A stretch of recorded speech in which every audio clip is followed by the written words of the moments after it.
50 വയസ്സ് കഴിഞ്ഞ സ്ത്രീകൾ അവരുടെ ആരോഗ്യത്തിൽ പ്രത്യേകമായിട്ട് എന്തെങ്കിലും സംരക്ഷിക്കേണ്ടതുണ്ടോ? സ്ത്രീകൾ അങ്ങനെയാണ്, നമ്മുടെ അമ്മമാർ അങ്ങനെയാണ്. പലപ്പോഴും ഭർത്താവിൻ്റെ കാര്യത്തിൽ, അല്ലെങ്കിൽ മക്കളുടെ കാര്യത്തിൽ, അല്ലെങ്കിൽ മരുമക്കളുടെ കാര്യത്തിൽ ഒക്കെ ഇങ്ങനെ വ്യാപൃതരായിട്ട് ഇങ്ങനെ നടക്കും.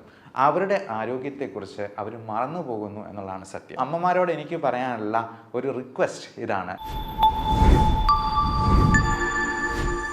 50 വയസ്സ് കഴിഞ്ഞ സ്ത്രീകൾ അവരുടെ ആരോഗ്യത്തിൽ പ്രത്യേകമായിട്ട് എന്തെങ്കിലും സംരക്ഷിക്കേണ്ടതുണ്ടോ, ശ്രദ്ധിക്കേണ്ടതുണ്ടോ? നമുക്കറിയാം, 50 വയസ്സ് എന്ന് പറയുമ്പോൾ പീരിയഡ്സ് നിൽക്കുന്ന ഒരു സമയമാണ്. ഈസ്ട്രജൻ്റെ ഒരു പ്രൊട്ടക്റ്റീവ് ഇഫക്റ്റ് നാച്ചുറലായിട്ട് സ്ത്രീകൾക്ക് പ്രകൃതി തന്നെ പ്രദാനം ചെയ്യുന്നുണ്ട്. അതുകൊണ്ട് തന്നെ നിങ്ങൾ ശ്രദ്ധിച്ചാൽ അറിയാം, ഹാർട്ട് അറ്റാക്ക്, സ്ട്രോക്ക് പോലുള്ള കാര്യങ്ങളൊക്കെ ഒരു 45-50 വയസ്സ് വരെയും സ്ത്രീകളിൽ കുറവായിരിക്കും പുരുഷന്മാരെ അപേക്ഷിച്ച്. എന്നാൽ 50 വയസ്സ് കഴിയുന്നതോടുകൂടി ഈസ്ട്രജൻ്റെ ഈ ഒരു പ്രൊട്ടക്റ്റീവ് ഇഫക്റ്റ് സ്ത്രീകൾക്ക് നഷ്ടമാവുകയാണ്. മെനോപോസ് ആരംഭിക്കുന്നതോടുകൂടി. മെനോപോസ് എന്ന് പറയുന്നാൽ പീരിയഡ്സ് നിൽക്കുന്ന ഒരു സമയം. ചിലപ്പോൾ അത് ഇറഗുലറായിട്ട് വന്ന് ഒരു മാസം കണ്ടില്ല എന്ന് വരും, 2 മാസമാകും, 3 മാസമാകും, അങ്ങനെ പതിയെ അതങ്ങ് നിന്നു പോവുകയാണ്. അങ്ങനെ വരുമ്പോൾ പലതരത്തിലുള്ള മെറ്റബോളിക് ഡിസീസസും, ഡയബറ്റീസ്, ഹൈപ്പർ ടെൻഷൻ, തൈറോയിഡിൻ്റെ പ്രശ്നങ്ങൾ, മറ്റ് തരത്തിലുള്ള അസുഖങ്ങൾ, അമിതവണ്ണം, ഓസ്റ്റിയോപോറോസിസ്, എല്ലുകളുടെ ബലം കുറഞ്ഞു പോകുന്ന അവസ്ഥ, ഇതെല്ലാം കൂടി വന്ന് അവർക്ക് മറ്റെന്തെങ്കിലും കോംപ്ലിക്കേഷൻസിലേക്ക് എത്തിപ്പെടാനുള്ള സാധ്യത വളരെ കൂടുതലാണ്. അതുകൊണ്ട് തന്നെ 50 വയസ്സ് പിന്നിടുന്നതോടുകൂടി നമ്മുടെ ഈ പറഞ്ഞ പാരാമീറ്റേഴ്സ് എല്ലാം വളരെ നോർമൽ ലെവലിലാണ് എന്നുള്ളത് സ്ത്രീകൾ കൃത്യമായിട്ടുള്ള ഇടവേളകളിൽ ചെക്ക് ചെയ്ത് ഉറപ്പുവരുത്തേണ്ടതുണ്ട്. പ്രത്യേകിച്ചും അവരുടെ ബ്ലഡ് ഷുഗർ ലെവൽ, BP-യുടെ ലെവൽ, കൊളസ്ട്രോളിൻ്റെ അളവ്, തൈറോയിഡിൻ്റെ TSH, ഫ്രീ T3, T4 ഇതെല്ലാം ഫാസ്റ്റിങ്ങിൽ ചെയ്യുന്നതാണ് ഏറ്റവും ഉത്തമം. അങ്ങനെ ഷുഗറിൽ എന്തെങ്കിലും വേരിയേഷൻ കാണുന്നുണ്ടെങ്കിൽ ഷുഗറിന് 3 മാസത്തെ കൺട്രോൾ ആയിട്ടുള്ള HbA1cയുടെ ലെവൽ നമ്മൾ നോക്കി പരിശോധിച്ച് ഉറപ്പുവരുത്തേണ്ടതുണ്ട്. പലപ്പോഴും ഷുഗറിന് നമ്മൾ മരുന്ന് തുടങ്ങുന്നത് അവർക്ക് HbA1c ഒരു 6-ൽ കൂടുതലാണെങ്കിൽ അത് ഒരു പ്രീ ഡയബറ്റിക് സ്റ്റേജ് ആയിട്ട് നമ്മൾ കണക്കാക്കണം. 5.7-ൽ താഴെയാണ് പ്രമേഹം ഇല്ലാത്ത ഒരാളുടെ നോർമൽ വാല്യൂ. 7-ന് മുകളിലാണെങ്കിൽ തീർച്ചയായിട്ടും അതിന് മരുന്ന് കൂട്ടേണ്ടതായിട്ടോ നമ്മുടെ ഡയറ്റിലും എക്സസൈസിലും കൂടുതൽ ശ്രദ്ധിക്കേണ്ടതായിട്ടും ഉണ്ട്. അപ്പോൾ ഡയറ്റ് നമുക്കെല്ലാവർക്കും അറിയാം, അമിതവണ്ണം ഉണ്ടാക്കുന്ന ഭക്ഷണങ്ങൾ പരമാവധി കുറയ്ക്കുന്നത് തന്നെയാണ് നല്ലത്. അത് ഏറ്റവും പ്രധാനം ഷുഗർ ഉള്ള ഭക്ഷണ സാധനങ്ങൾ, ബേക്കറി സാധനങ്ങൾ, മൈദ അടങ്ങിയിട്ടുള്ള സാധനങ്ങൾ, പിന്നെ അരിയാഹാരങ്ങളാണെങ്കിലും നമ്മൾ കഴിക്കുന്നതിൽ നിന്നും ഒന്ന് പകുതിയാക്കി കുറയ്ക്കാൻ പറ്റുവാണെങ്കിൽ ഏറെ നല്ലത്. പ്ലേറ്റ് മെത്തേഡ് ഫോളോ ചെയ്യുകയാണ് എന്നാണ് നമ്മൾ ഡോക്ടർമാർ സാധാരണ അഡ്വൈസ് ചെയ്യുക. 1/4 carbohydrate, 1/4 protein, 1/4 green leafy vegetables, 1/4 fruits. അപ്പോൾ ഇങ്ങനെയുള്ള പ്ലേറ്റ് മെത്തേഡിലോട്ട് മാറുക. കൃത്യമായി അരമണിക്കൂറെങ്കിലും ഒരു ദിവസം എക്സസൈസിന് വേണ്ടി കൊടുക്കാനായിട്ട് ശ്രമിക്കുക. എക്സസൈസ് നമുക്ക് പ്രായമായവർക്ക് ചെയ്യാൻ പറ്റുന്ന രീതിയിലുള്ള ലളിതമായ വ്യായാമങ്ങളുണ്ട്. അപ്പോൾ അങ്ങനെയുള്ള വ്യായാമങ്ങൾ നമ്മൾ നമ്മുടെ ചാനലിൽ തന്നെ അപ്ലോഡ് ചെയ്തിട്ടുണ്ട്. ഞങ്ങളുടെ കൂടെ തന്നെ എക്സസൈസ് ചെയ്യാവുന്ന രീതിയിൽ നമ്മൾ ലൈവായിട്ടുള്ള വീഡിയോസും അപ്ലോഡ് ചെയ്യുന്നുണ്ട്. അപ്പോൾ ഞങ്ങളുടെ കൂടെ തന്നെ പാർട്ടിസിപ്പേറ്റ് ചെയ്ത് ഈ എക്സസൈസിലും പാർട്ടിസിപ്പേറ്റ് ചെയ്തുകൊണ്ട് നമ്മുടെ ഫാമിലിയിൽ ഒരു അംഗമായിരിക്കാൻ ഞങ്ങളെ കൂടി അനുവദിക്കുക എന്നുള്ളതാണ് പറയാനുള്ളത്. അതോടൊപ്പം 50 വയസ്സ് പിന്നിടുമ്പോഴേക്കും നമുക്ക് ക്യാൻസർ എന്ന് പറയുന്ന ഒരു മഹാമാരി നമ്മളെ ഒന്ന് കീഴ്പ്പെടുത്താൻ അല്ലെങ്കിൽ ഒന്ന് ഞൊണ്ടി നോക്കാനുള്ള സാധ്യതയുണ്ട്. പ്രത്യേകിച്ചും സ്ത്രീകൾക്ക് ഇപ്പോൾ അണ്ഡാശയ സംബന്ധമായിട്ടുള്ള ക്യാൻസറുകളോ അസുഖങ്ങളോ വരാം. യൂട്രസ് സംബന്ധമായിട്ടുള്ള മിക്കവാറും ഹിസ്റ്റക്ടമിയൊക്കെ കഴിഞ്ഞിട്ടുള്ള പേഷ്യൻസ് ഉണ്ടാകും, യൂട്രസ് റിമൂവ് ചെയ്യാതെ. ഇപ്പോൾ പലപ്പോഴും ഇങ്ങനെയുള്ള പ്രശ്നങ്ങളൊക്കെ സ്ത്രീകൾ ആരോടും പറയാതെ ഒളിച്ചു വെച്ചിങ്ങനെ മുമ്പോട്ട് പോകും. അത് അതിസങ്കീർണമായി കഴിയുമ്പോഴായിരിക്കും പുറത്താരെങ്കിലുമൊക്കെ അറിയുക തന്നെ. ഞാൻ ഇപ്പോഴും ഓർക്കുന്നുണ്ട്, എൻ്റെ മെഡിക്കൽ കോളേജിൽ പഠിച്ചുകൊണ്ടിരിക്കുന്ന സമയത്ത് ഗൈനക്കോളജി ഡിപ്പാർട്ട്മെൻറ്റിൽ യൂട്രസ് അങ്ങ് ഇറങ്ങി താഴെ വന്ന് ഡെക്കുബിറ്റസ് അൾസർ എന്ന് പറയും, അതായത് ഈ ഗർഭപാത്രം ഇറങ്ങിയിട്ട് അതിൽ വ്രണങ്ങളായിട്ട് വന്നിരുന്ന ഒരു അമ്മയുണ്ടായിരുന്നു. അവർക്കത് പുറത്ത് പറയാൻ പേടിയായിരുന്നു, അല്ലെങ്കിൽ മടിയായിരുന്നു. അതുപോലെ പൈൽസിൻ്റെ അസുഖങ്ങളും അങ്ങനെ ഉദരസംബന്ധമായിട്ടുള്ള രോഗങ്ങളുമൊക്കെ അവർ മറച്ചു പിടിച്ചുകൊണ്ട് നടക്കും.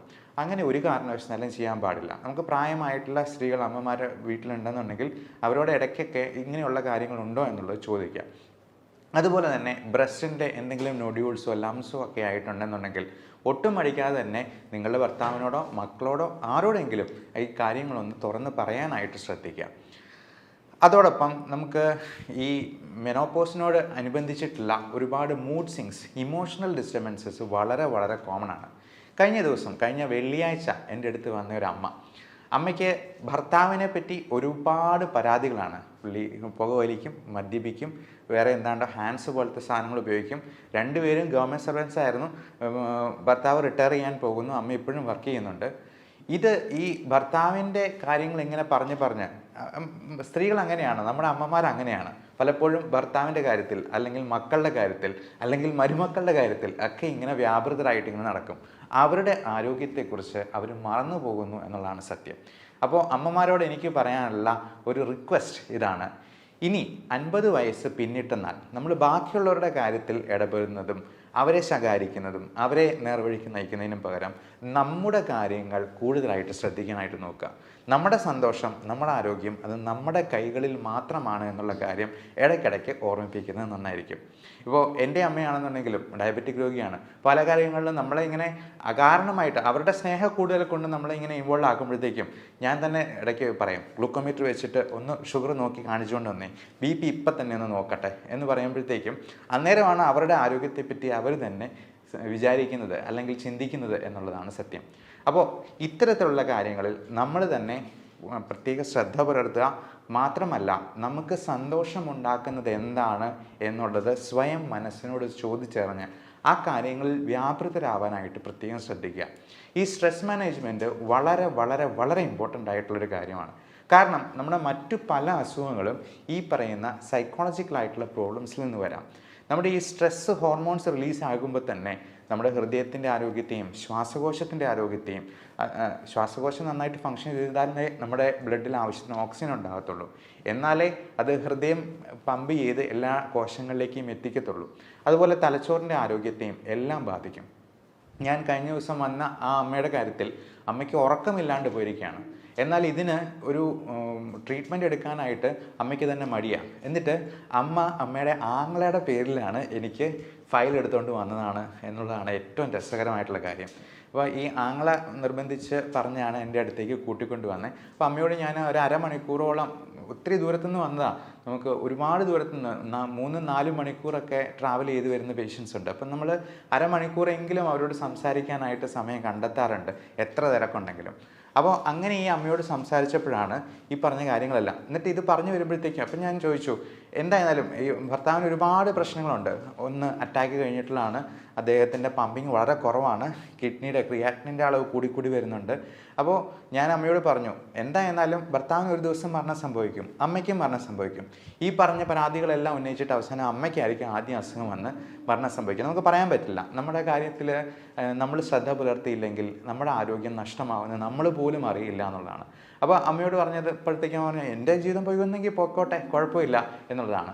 പക്ഷേ നമ്മുടെ ജീവിതം പോയി കഴിഞ്ഞിട്ടുണ്ടെങ്കിൽ നഷ്ടം നമുക്ക് തന്നെയാണ്. മാത്രമല്ല, നമ്മൾ വീണ് പോയി കിടന്നു കഴിഞ്ഞിട്ടുണ്ടെങ്കിൽ നമ്മുടെ മക്കൾക്കാണ് കൂടുതൽ ബുദ്ധിമുട്ടുണ്ടാവുക എന്നുള്ള കാര്യം ഇടയ്ക്കിടയ്ക്ക് സ്വയം ഓർമ്മിപ്പിക്കാനായിട്ട് പ്രായമായിട്ടുള്ള അമ്മമാർ പ്രത്യേകം ശ്രദ്ധിക്കുക എന്നുള്ളതാണ് പറയാനുള്ളത്. പിന്നെ ഇത്തരത്തിലുള്ള അസുഖങ്ങൾ വരുമ്പോൾ നമ്മൾ ഒരു കാരണവശാലും യാതൊരു സ്റ്റിഗ്മയും വെച്ച് പുലർത്താതെ അതിന് വേണ്ട ട്രീറ്റ്മെൻറ്റ് എടുക്കാനായിട്ട് ഡോക്ടറിനെ സമീപിക്കുക, അല്ലെങ്കിൽ അതിന് വേണ്ട എക്സ്പെർട്ടിനെ സമീപിക്കുക. ഈ അമ്മയോട് സംസാരിക്കുമ്പോൾ തന്നെ അമ്മയുടെ കണ്ണ് നിറഞ്ഞൊഴുകുക, കരയുക. ഒരു കാര്യം പറഞ്ഞു വരുമ്പോഴത്തേക്കും തന്നെ അങ്ങ് കരഞ്ഞു പോവുകയാണ്. അപ്പം അത് ഭയങ്കര ഒരു ഡിപ്രഷൻ, ആങ്സൈറ്റി ഡിസോർഡറിലോട്ട് അത് മാറിയ ഒരവസ്ഥയായിരുന്നു നമ്മൾ കണ്ടത്. അതിനൊക്കെ നമ്മൾ ചെറിയൊരു മരുന്ന് കൊടുക്കുമ്പോഴത്തേക്കും തന്നെ അതിനകത്ത് ഒത്തിരി വ്യത്യാസം വരും. കാരണം ഈ ഉറക്കമില്ലാണ്ട് പോകുന്ന അവസ്ഥ തന്നെ എത്ര ഭീകരമായിരിക്കും. ചിലർക്ക് ഉറക്കം കൂടുതലായിരിക്കും, നേരെ തിരിച്ചായിരിക്കും. അപ്പോൾ നമ്മുടെ ഹാപ്പി ഹോർമോൺസ് ആയിട്ടുള്ള എൻഡോർഫിൻസ്, സൈറ്റോകിൻസ്, ഓക്സിറ്റോസിൻ, സെറോട്ടോണിൻ, ഡോപ്പമൈൻ തുടങ്ങി ഈ 5 ഹോർമോണിൻ്റെ ലെവലിൽ ഒരുപാട് വ്യത്യാസങ്ങൾ വരുന്നുണ്ട്.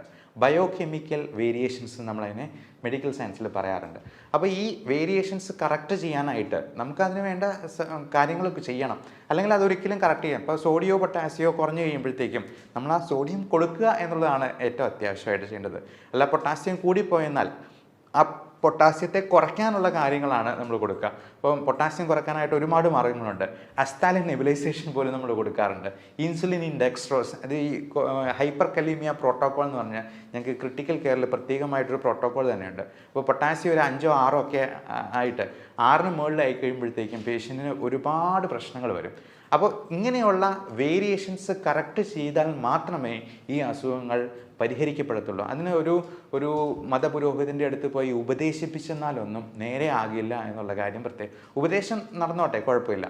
നമ്മുടെ പ്രാർത്ഥന എന്ന് പറയുന്നത് നമുക്ക് കൺസ്ട്രക്റ്റീവായിട്ട് ഉപയോഗപ്പെടണം. പലപ്പോഴും ഈ സ്ത്രീകളായിരിക്കും കൂടുതലും ഈ മത പുരോഹിതരുടെ അടുത്തോ അല്ലെങ്കിൽ പള്ളികളിലോ അമ്പലങ്ങളിലോ ഒക്കെ ഇങ്ങനെ കയറി ഇറങ്ങുന്നത്. അതിന് കാരണം അവരൊരു കാരണമുണ്ടാക്കി പുറത്തിയാടുകയാണെന്നാണ് നമുക്ക് തോന്നിയിട്ടുള്ളത്. അപ്പോൾ അങ്ങനെ വരുമ്പോഴത്തേക്കും ഇതുപോലത്തെ പല ചൂഷണങ്ങൾക്ക് പോലും ഇവർ വിധേയരാവാനുള്ള സാധ്യത കൂടുതലാണ്. പകരം ഇതിന് എക്സ്പേർട്ടായിട്ടുള്ളൊരു ഹെൽപ്പ് സ്വീകരിക്കുകയും ആവശ്യമെങ്കിൽ അതിന് ട്രീറ്റ്മെൻറ്റ് എടുക്കുകയും ചെയ്യുക എന്നുള്ളതാണ്. നമ്മുടെ ഈ സോഷ്യൽ സ്റ്റിഗ്മ നമ്മുടെ നാട്ടിൽ മാത്രമേ ഇത്രയധികം ഉള്ളൂ. അതിനെ ഈ നമ്മൾ ചരട് ജപിച്ച് കെട്ടിയത് കൊണ്ടോ ഒന്നും ഒരു കാര്യവുമില്ല എന്നുള്ളതാണ്. നമുക്ക് ഇപ്പോൾ പ്രാർത്ഥനയാണെങ്കിലും നമ്മൾ എക്സസൈസ് ചെയ്യുന്നത് ദൈവത്തെ പ്രതി ചെയ്യുന്നാൽ, നമ്മൾ നല്ല ഒരു നോമ്പ് നോൽക്കുന്നത് അല്ലെങ്കിൽ നമ്മളൊരു ഫാസ്റ്റിംഗ് എടുക്കുന്നത് ദൈവത്തെ പ്രതി ചെയ്യുന്നാൽ അത് നമ്മുടെ ആരോഗ്യത്തിന് ഗുണകരമാണ്. ആ രീതിയിൽ നമ്മുടെ മതത്തെയും വിശ്വാസത്തെയും മോഡിഫൈ ചെയ്യാനായിട്ടും പ്രത്യേകം ശ്രദ്ധിക്കുക. എല്ലാവരും ഈ കാര്യത്തിൽ പ്രത്യേകമായിട്ട് നമ്മുടെ അമ്മമാരെ ഓർമ്മിപ്പിക്കുകയും ഈ തരത്തിലുള്ള വീഡിയോ അല്ലെങ്കിൽ ഇൻഫോർമേഷൻ അവർക്ക് പാസ് ഓൺ ചെയ്യുകയും ചെയ്യാനെങ്കിലും ശ്രദ്ധിക്കുക. എല്ലാവർക്കും നല്ല ആരോഗ്യം ആശംസിക്കുന്നു. Thank you.